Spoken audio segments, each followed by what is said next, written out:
Hey everyone, welcome. I'm Corey. Welcome to Harmony, and we have a great guest today from NBC Universal, Coburn Hawk. Hey Coburn. How you doing? Good, good. It's been a little while. How you been?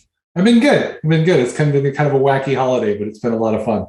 Last time we talked, you were going to go on a little bit of a trip, I think, to Belize. Yeah, just got back from Belize. It was great. It's an amazing country, amazing people, lots of snorkeling, lots of good food. Probably too much lobster, but not that there's such a thing. But it was really great. It was great to just go there and reconnect. My wife and I had a great time. That's awesome. That's great. I'll have to check it out sometime. But we've worked together over the last year, and I was thinking the other day, I know you have a little bit of a background in the movie industry prior to your product design life, but how did you make that transition into the product design world? Yeah, no, it's kind of interesting. It's funny when I often say people think it's hard to get into the film industry. It's actually harder to get out of the film industry. I never really sought to get into it. I actually did. I did a friend a favor. He was on a set and they had broken a bunch of things, and it was near my house. And he asked me to come help him. And he literally said, "I have nothing. I have no food. I have no money, but I'll introduce you to the art director." So I brought my portfolio. I was kind of fresh out of art school. And I went and patched holes. They had done all kinds of damage to this location. So I went down and just did construction work for them. And the next thing I knew, I was in the film industry, and I did a lot of stuff. I did art direction. I did prop master. I did weapons handling. And towards the end of my career, did a little bit of pyro. I did pyrotechnics for Dante's Peak was the last film I worked on. I was in charge. We worked on the pyroclastic cloud, or the big cloud of dust. And it was fun. As a young guy, it was fun. I often will do something for a good story. And so that's kind of how I got into it. And the next thing I know, it had been several years. And I just, it's kind of a young man's game. And it's really hard on you. It's hard on your body. It was kind of a feast or famine sort of a career. Mm-hmm. And I was freshly married. And I was like, you know what? I want to get out of this. I had a friend who was working in software, which I didn't really know too much about at the time. Sure. And he asked me if I was willing to retrain. And, what I didn't know was it was like the peak of the .com boom. And the next thing I knew, I was an art director, and I was running an art department. It was basically doing the same thing I did in film, only with, it was all pixels. So there was no heavy lifting. Sure. And it was fun. And then it just sort of like went on from there. And that was sort of the nascent time, the very beginning of UX. I'm kind of dating myself here, but I mean, back then they called it, IA or UA or UAE. UX was the one that sounded the coolest. So we went with that one. But, and then it was just great. I just went on from there, and I stayed in it ever since. And, I just love it. I think you get to solve some really big problems. Yeah. Well, I can imagine those skill sets carried over. There's a lot of parallels there. So I'm sure, I don't know about the pyro stuff, but the other. Yeah, I didn't do too much pyro once I got into it, but everything else, composition, all that kind of stuff. For sure. And I know prior to taking the gig with NBC, you drove a pretty big redesign of the voting system for LA County. Yeah. Can you talk to us a little bit about that? That was, that's one of those things. It's one of those kind of dream projects that comes across your plate. A friend of mine was on, she was one of the product owners and one of the producers of that. And they got it. And it was a big contract. I mean, it was $330 million, and they got it. But part of the deal was the company, Smartmatic, that I work for, they had to spin up a LA team. Because part of the deal of building the voting system for LA County is they wanted all the employees to be in LA County, right? They wanted to, they wanted it to be an LA project. Sure. So they spun up. We didn't know each other. I mean, I knew Kate, but we really didn't know each other. We spun up all these developers, and I was one of 3 UX designers. So I was the lead UX designer for the software portion of it. I also helped out on the hardware and stuff like that. And then we had 2 other people, Andy Skivington and John Fox, that worked with me on it. And it was just an amazing project. I mean, it was one of those projects that was terrifying to accept because of how much was on the line. I don't think we think back to prior to the presidential election of 2020, and we don't, it's hard to remember what the world was like then. But unlike other software, there was a launch date that wasn't movable because it was the election date. So it was kind of an all or nothing sort of proposition. It's funny. I was thinking about it today as I was knew I was going to be talking to you, and I was like, I actually turned it down. Wow. So I actually turned it down when Kate offered it to me, and I thought about it overnight, and I called her back, and I'm like, is this still open? Yeah. Because I actually had another offer, but I think the other offer was to build it was some system to help lawyers serve papers quicker. And I'm like, help lawyers defend democracy. I'm going to go with democracy, right? And so it was a pretty easy choice, but it's something I'm extremely proud of. It was an amazing team. It sounds it sounds like an amazing project, and I've seen some of the work. So, congrats on all that. So, really cool stuff. And I know, obviously you're now at NBC, and NBC has so many different brands under their umbrella. I think you manage, or your team manages, 35 plus brands and multiple platforms. What exactly does that cover? I always miss one. So any brand or platform that I miss, I just want to openly apologize for it now. This is like a Grammy, right? It's just one of those things, but it's everything. It's everything from, NBC Sports, MSNBC, Sci-Fi, Oxygen, Bravo, USA, Telemundo, Golf Channel, Olympics. We're doing this thing called the Olympics right now. At the same time, they decided the Olympics wasn't enough, so they're also doing a Super Bowl at the same time. So that's going to be fun. It's all those. It's managing. It's really being a service. The product, is one app, and it's everything. It's NBC.com. It's the app that you would have on a smart TV. It was the app that you would have on your phone, iPhone, Android, Xbox, web. I always forget one. There's a bunch. So basically, if it's a platform, and the great thing about it is it's a central database, or it's a central app. So it's one app, which is what we call it internally, and it serves all those platforms. Wow. Which is pretty ridiculous. Tyler Knight and the tech team that really spearheaded it, they're amazing. Wow. So it's a really fun thing, and it's a big thing. And we also do all the voting apps. So we do America's Got Talent, we do Voice, and all the voting apps, and we've got another competition show coming up. So wow, it seems like a lot of stuff. There's almost too much stuff, maybe. And I'm a big sports fan, so watch NBC all the time, and definitely excited for the Super Bowl that's coming up and the Olympics. So really cool there that you get to work on all those cool projects. Yeah. But I think you and I actually started around the same time. I started here at Zeppelin in December of 2020, and I think you were like February or January of 2021. No, I started at the end of 2020 also, I think. Yeah, because it's been it's been about a year, a little bit over a year. November, December, something like that. Definitely. I remember we paralleled that. And I guess I have a two-part question for you. Sure. When you first started, what were some of the challenges you faced? And then what were some of the strategies that you put in place where you've seen an impact? I mean, the number one thing walking in that I saw was, first of all, I had an amazing team. Mm.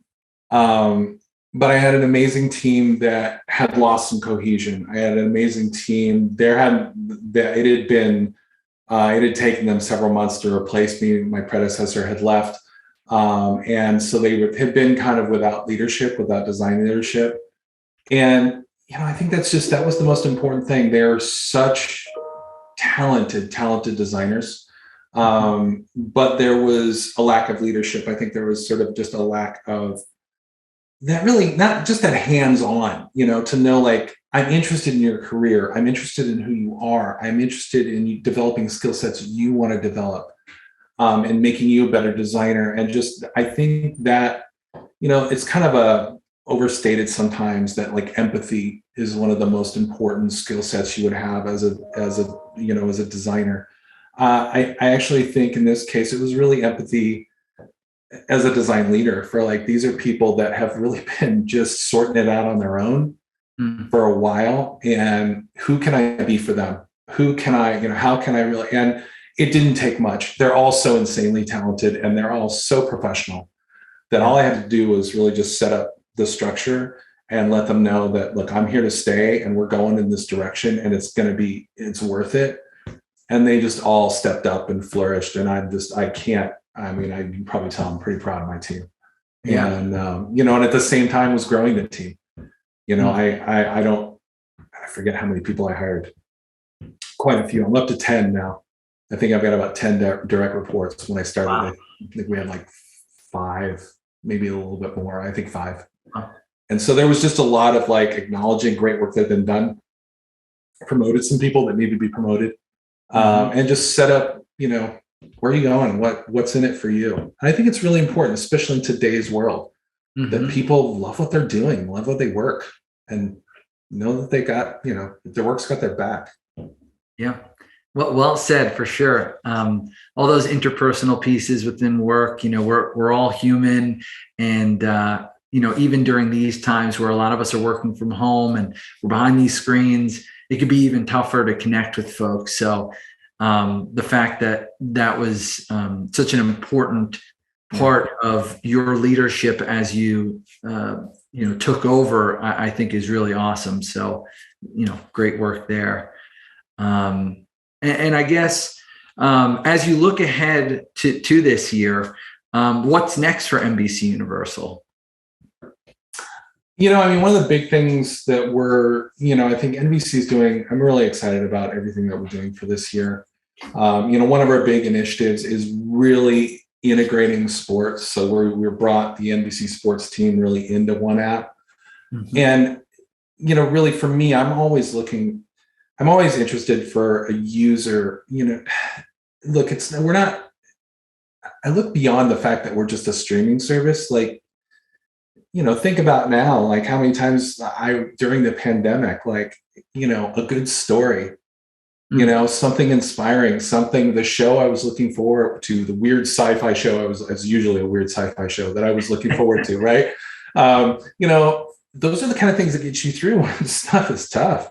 Yeah. And, like, really for me, it's looking at, like, how do I serve those people? How do I serve people that, are homeschooling their kids now against their will or maybe against their preference, let's put it that way. It's an important thing, because it's like having empathy. We basically, one of the things that doing this year, we threw out all of our personas. We had all these personas we had put together, and it's like, they were all pre-pandemic. It's like, well, those go out the door. We got to rebuild those, right? Because the world's different now. So I think it's really serving those people.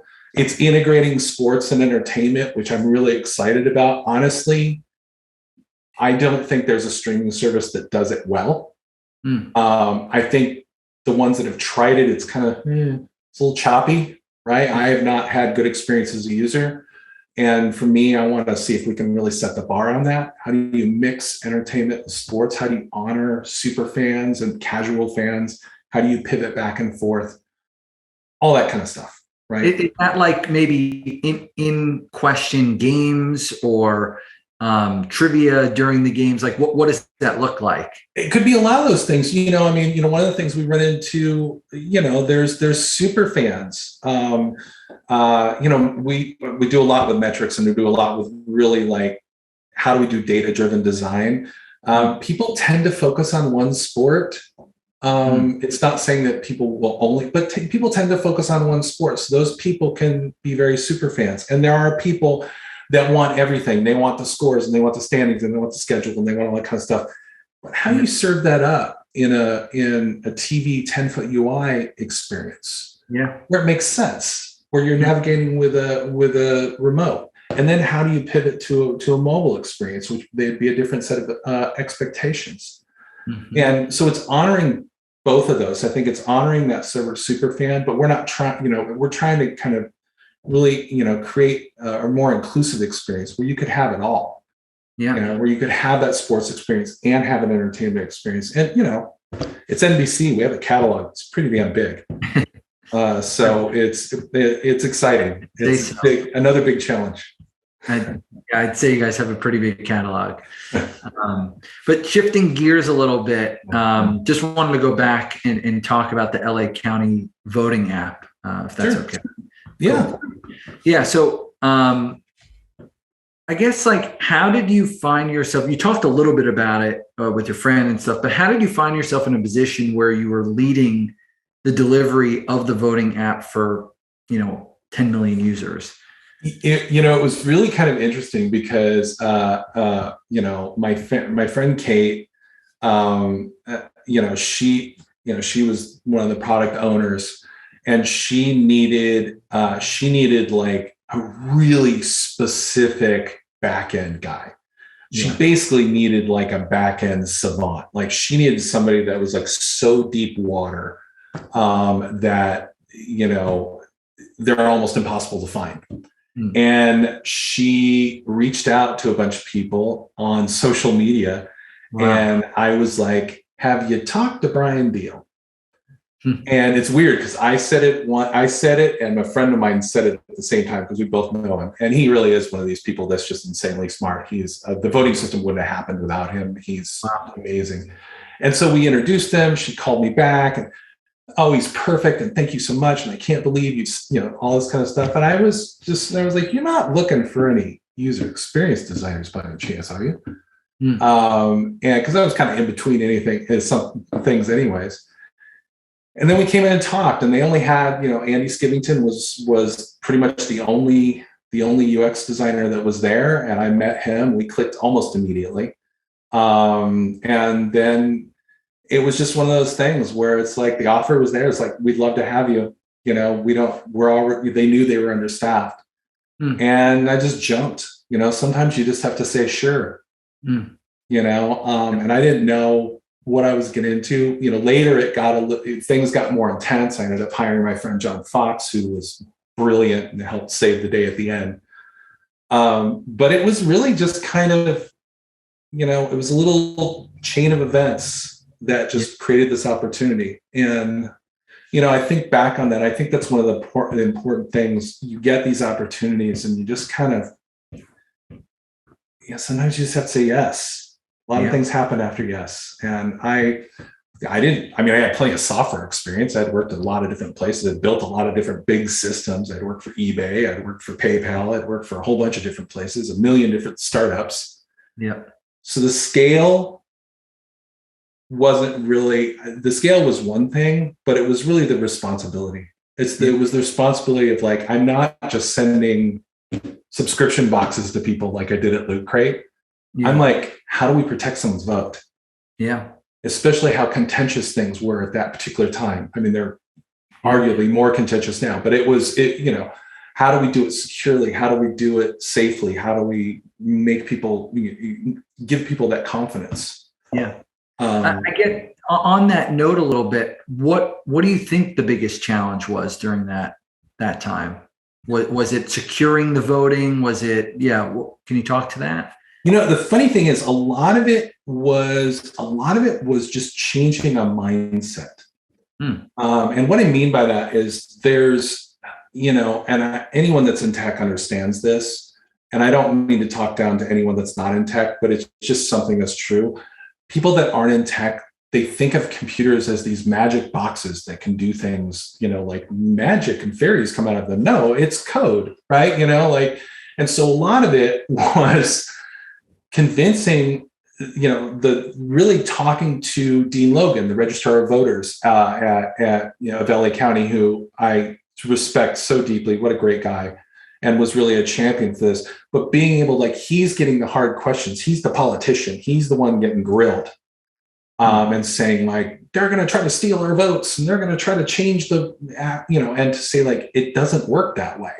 Mm-hmm. It can't. Mm-hmm. One of the great things about the system is it's all locked down. If you were to run in and grab one of those machines and run out the door with it and steal it and take it home. Yeah.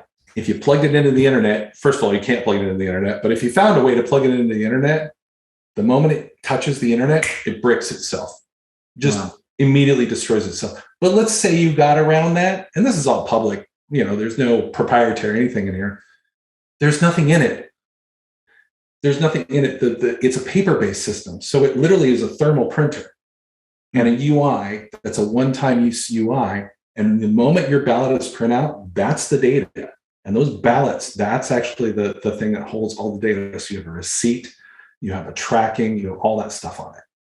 Wow. So, we had to have a lot of really interesting conversations of what if a magic fairy could control the print head halfway through printing? It's it just doesn't work that way. And, but you have to address that because it's an honest question.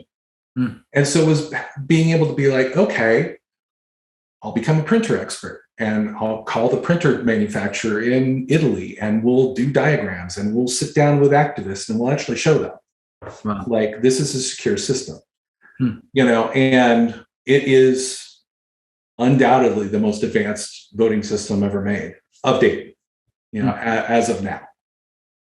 It's top of the line. Estonia has a pretty good voting system that is all on the blockchain. On a private blockchain. Smartmatic actually makes that one too. But for a physical machine, I'm pretty proud of it. We were really happy with what it came up with. I'm relieved to know that. I had no idea about any of this. So it's absolutely fascinating and also relieving. So, really cool. I guess, where can I find a little bit more information about the LA County voting project? Yeah, we did, obviously there were just the three of us as UX designers. We were pretty pleased as punch with ourselves when we launched it. So we put together a little slide share that they can get. I think let's see, what did I, you can basically just go to SlideShare. You can either search for me, Coburn Hawk, or search for the LA County voting system. It's just, really broke down all the numbers and the outcomes too. These were initial outcomes. It was launched in the primary of 2020, and then it was then used in the presidential election. It has been used in LA County ever since. And it's been a great success. There's been, obviously people are always talking about it, trying to make it better, but it's ultimately been a really great success. That's great. Well, we'll push people to check that out. Yeah. I guess last question, as we look ahead to 2022, what are you most excited about? It's interesting. For me, it's just and this is not really a platitude. I mean, a lot of these can kind of sound like you hear a lot of this, but it's how do you it's always for me, how do you serve people? How do you serve your users? What do people really need? I mean, right now I'm in streaming and I love NBC. It's a really great company. And there's such an opportunity. I love scope. I love being able to deal with big scope projects. And how do we leverage that scope? How do we set trends? How do we serve what people need from the jobs that they actually hire our software to do? Yeah. Right. I mean, and do we even know what that is? I'm excited to do. I love doing user testing. I have tons of user testing. I have tons of platforms. I use a bunch. And I always want to know, what do people really want? You know, do they want to escape? Do they want to be, you know, and when you start asking people, you find out some really interesting things about what does your product serve in their life. And I think if you authentically can stand there, not like, what can I sell you now that I understand you? Not like, you know, now you're just another metric that I can move. No, like if you really understand your users and you build something that serves them, that's loyalty you can't buy. People that, you know, if you can authentically do that, you know, you think about a piece of software that you love. Think about that app that you just, you know, it gives you everything you want. You know where the buttons are. You know, it delivers what you need. It grows at the right pace. Yep. You know, those are kind of things that they're important to us, especially in our life today and how fast things move. So I don't know. It's a little esoteric, but I don't have, you know, necessarily a list. But I mean, for me, it's just being able to serve the people that use our products. That's really great. Well, thank you so much, Coburn. This has been a wonderful discussion. Thank you for sharing all about your work with the LA County and NBC. We're really grateful for everyone who tuned in today, and enjoy the rest of the conference. Take care.